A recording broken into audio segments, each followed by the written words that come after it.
Okay, in this lesson, we're going to build the UI from a specification that we're given. We also call the UI the view. And we say over here that we have a button that says press me, and then we have a text area in the middle right here that says that we've clicked the button a certain number of times. So usually what we do is, if we think about it, is we start off by planning out our resources. So what strings are we going to use? And then what colors are we going to use? So strings, I can easily see two of them right here, so the button text and then the message text. But we might have a separate one that would be initialized with, right? So 0 and then another one with some formatting in it. And then for colors, it looks like we got two different colors here, right? So we have this light green for the text and then a bright green here for the background. All right, so let's start off taking a look at each of those things. All right, so where do strings go, right? So the simplest thing to do is to put them all inside strings.xml. And actually the reason is, and we're getting a bit ahead of ourselves, but if we wanted to take a set of strings and then we wanted to translate it to a different language later, then we could just substitute all those strings, just make a new strings.xml with different values than we have here. So instantly from English to Spanish or French, no problem. All right, let's go ahead and do it.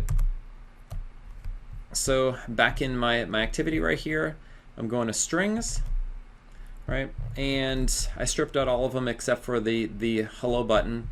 So there's different ways to create new ones. If I click on the resources tab right here, then it'll ask me whether I want to add something. So I could say add a new string. And then this guy right here, I could say that this is, for instance, the button text. And for these names and everything, they're going to be lowercase with underscores, so that sort of naming convention here. And then what do I want it to say? I want it to say like press me, right? Maybe even capitalized here. Save that, and if I go over to my XML, we'll see that it created that string right here. Let's see, whoops. Put it all in one line. I hit Control-Shift-F to format it, and for some reason it really liked to put it all together there. Not sure why. All right, so I'm going to go ahead, and to get the other ones, I sometimes just do a copy and paste here. So these other ones here, I'm going to call message start for the initial text, and this is going to say just simply you've clicked the button 0 times. And then my other one, which is going to be my message format, is just going to say very similarly, but you have clicked the button. And then I'm going to be plugging in a number here, so I'm going to say %d times. We'll save those guys off, and it looks like I got to close this here, format it again. I like to format a little bit better this time. So there are my strings. Right. Next thing I want to do is to make colors, right? So bring up my slides again. So colors, you probably noticed that we didn't have a colors file, so we're going to create a new one here called colors.xml, and that's going to get resources as well. This time, instead of strings, they're going to be colors. We're also going to give them names, and then their values are going to be ARGB.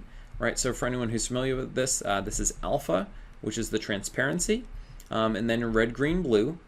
So to give you some examples of some of these here, so the background was a bright green, so we're going to have no red or blue. We're just going to have a bunch of green here. Maximum would be 255. And then the text is going to be a light green. Right, so if I push all of them up pretty high but give it a little bit more green, then that's going to come out kind of very whitish green. Now these are sort of decimal values, 0 to 255, but what you need to give it in here are actually hex values. Typically you're going to give them 2 digits each if you want 2 hex, so 16 squared gives you the 256 different possibilities. If you want just a rough one, then you can give just 1 hex value each, and that's sort of like rounded, right? So if you didn't really care exactly what the color was. All right, so let's go ahead and create these guys right here. So we have back in our code, I'm going to go to values. I'm going to right click and make a new, might be going off the screen here, but I want a new Android XML file. And then I'm going to give the name just colors.xml. And I can click finish. There's some options on the next page that I don't need. Again, you can create colors either by adding them here or by just editing the XML. I usually do the first one to just by adding, just to get it to stub in here. So my first one is going to be my background bright green, and that's going to be so number sign for any of these guys, and then fully opaque, so FF, and then no, 2, so no red, and then I'm going to have a lot of green, and then no blue. Save that guy off, and we see that it made an XML property right here. So color, and I'll copy and paste that guy, and this next one I'm just going to call text, and just to show you some different things here.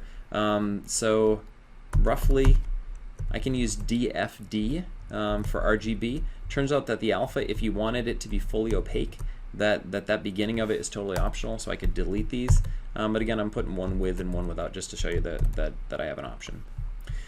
Okay, so I have that. So now I want to create the layout itself. Going back to my slides here. Let's go back to our specification.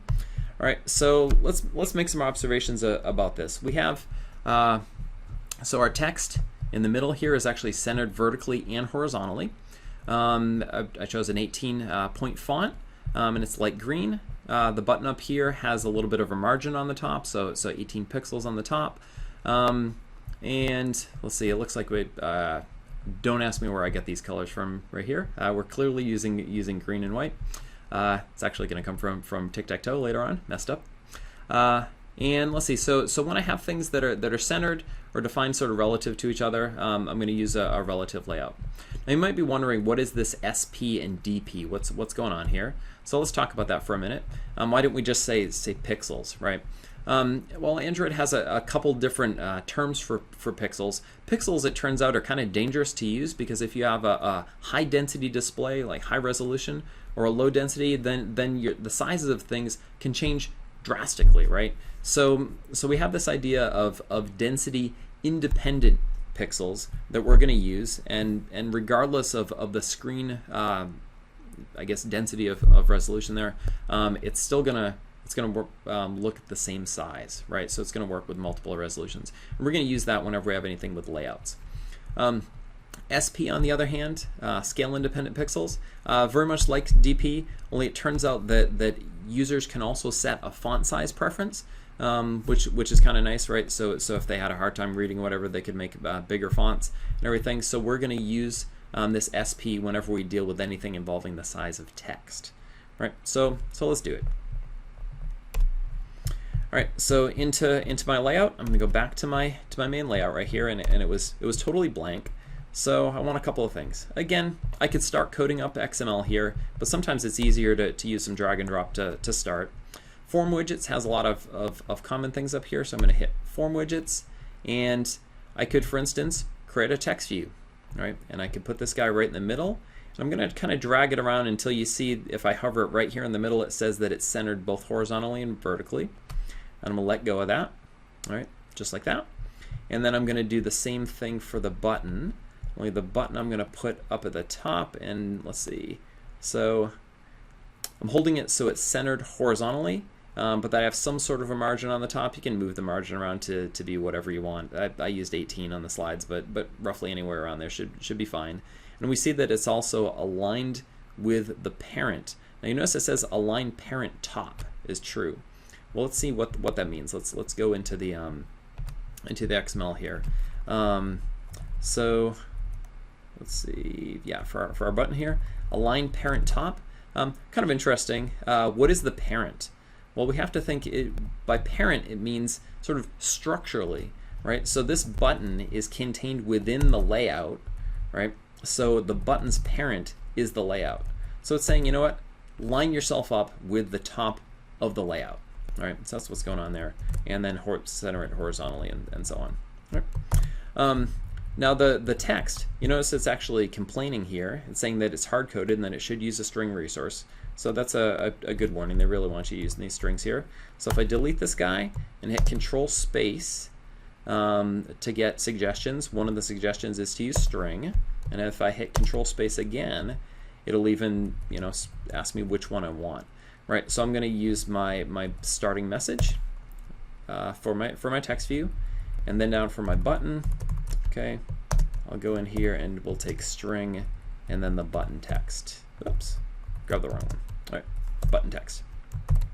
Very good, and I saved those guys, and those are fine. Right. What I might want to do is change a few things here. So text view, it says text view 1. I suppose that's okay. I don't really need the 1 there. It's the only one that I have on here. And the same thing for the button. I'm just going to use button itself. Right. So that looks pretty decent. So if I go back to my layout, right, now we see that it's put in those strings here, right? So that I might try to make this a little bit bigger so you can read it. Right. So so the button now says press me, and it says you've clicked the button 0 times. Okay, just noticed here that we forgot to set the colors. So let's go back to our layout.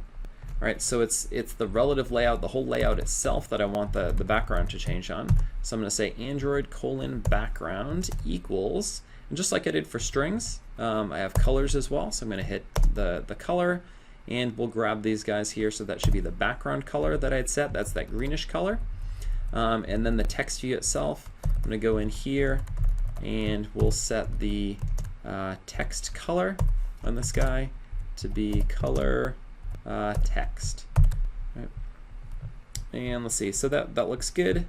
We go back here, looks okay. The button isn't the full width, but that's actually a fairly easy thing to change. So I'm going to go back here into my button, and you'll notice that the width and the height currently wrap the content, right? So they know that they have text inside them, so they're going to be as small as possible while still holding that text. If you want to make it bigger, then you got a few options, but what we're going to do for the width here is get rid of that, and if we hit Control Space, it gives us 3 different options. Turns out that fill parent and match parent are actually the same. Match parent is the newer name, but you could safely use either one. And then if we go back to see what that looks like, we see that now it is the full width of the screen. There's a margin on the top because I had set it that way. If I wanted margins on all 4 sides, I could do that as well. So I'm going to go back to my XML here, and we see that I had layout was margin top. I could also add ones for left and right and bottom, but if I want them all to be the same, I'm just going to go ahead and delete the word top there, and layout margin will give us all 4 sides. So that matches pretty well what I was hoping for. So I think we're done with the view. All right, so see you next time.